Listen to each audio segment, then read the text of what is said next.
तो शोभित, अगर मैं आपसे बात करूँ types of resources on the basis of origin, can you please tell me what are the 2 types of resources on the basis of origin?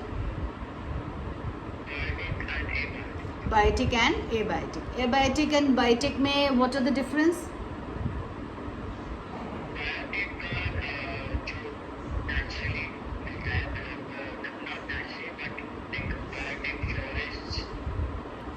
We can say, see Shobhit, like I told you earlier also, which has life, जिसमें life है, और which is obtained from the biosphere is called biotic, like human beings.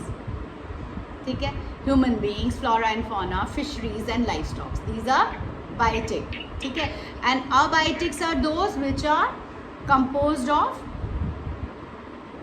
non-living things like rocks and metals. ठीक है, so these 2 examples you can have, और आप इनको क्या है, एक ऑब्जेक्टिव टाइप क्वेश्चंस के लिए आपके लिए बहुत ज़्यादा बेनिफिशियल रहेगा ये. ठीक है, सो ये तो हमने बनाया on the basis of origin. और अगर अब हम बात करें on the basis of exhaustibility, exhaustibility क्या होती है? ख़त्म होने वाले, जो जल्दी एग्जॉस्ट हो सके, है ना. तो उनके बेस पे भी अगर हम बात करें, ख़त्म तो होने वाले हैं बट उनको हम क्या कर सकते हैं? रिन्यू कर सकते हैं या नॉन रिन्यू. तो ये हम इनको बोलेंगे on the basis of exhaustibility we have 2 types of resources, that is renewable and non renewable resources. ठीक है, सो अगर हम रिन्यूएबल रिसोर्सेज की बात करते हैं, the resources which can be renewed और रिप्रोड्यूस्ड बाय फिजिकल, केमिकल और मैकेनिकल प्रोसेसेस, ये 3 बहुत इंपॉर्टेंट है, आर नोन एज रिन्यूएबल और रेप्लिशेबल रिसोर्सेज. तो अगर हम बात करें कि किसको हम रिन्यू कर सकते हैं, आप मेरे को बताएंगे? जैसे अभी बहुत ज़्यादा, अभी मोदी जी उनको बहुत ज़्यादा हाईलाइट कर रहे हैं, बहुत ज़्यादा प्लांट्स भी उनके लगा रहे हैं, सब्सिडी भी दे रहे हैं बहुत ज़्यादा.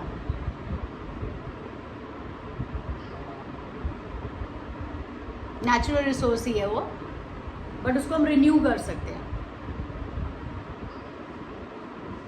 सोलर एनर्जी, आपने देखा सोलर पैनल्स लग रहे हैं आपके यहाँ पे, आपके घर पे तो लगा ही हुआ है खैर.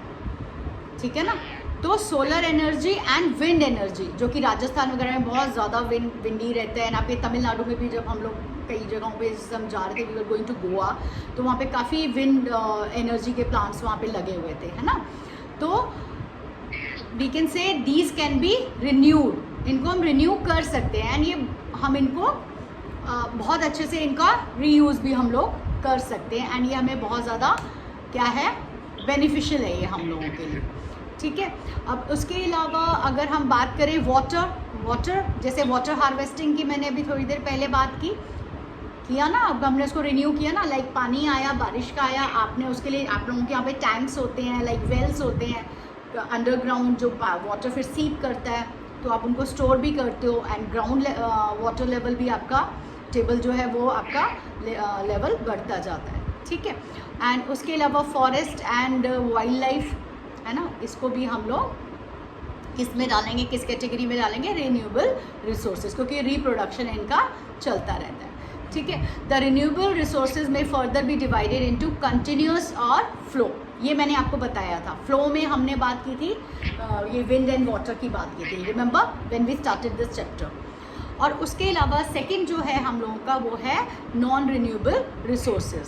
सो non renewable resources occur over a long geological time और पीरियड, वी कैन से, जैसे कि आपके minerals, fossil fuels, these are some of the examples जो कि हमें बहुत बहुत बहुत समय के बाद मिलते हैं, लाखों सालों के बाद ये बनते हैं. ठीक है ना, these resources take millions of years to take formation.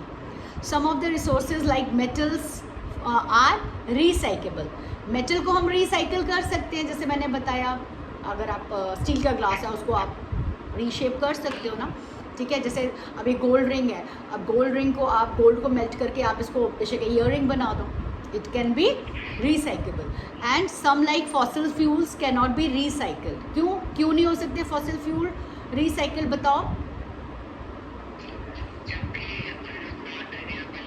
Non renewable है। एंड जैसे कि हम पेट्रोलियम की बात करते हैं, कोयले की बात करते हैं, उनको बनने में कितने लाखों साल बनते हैं।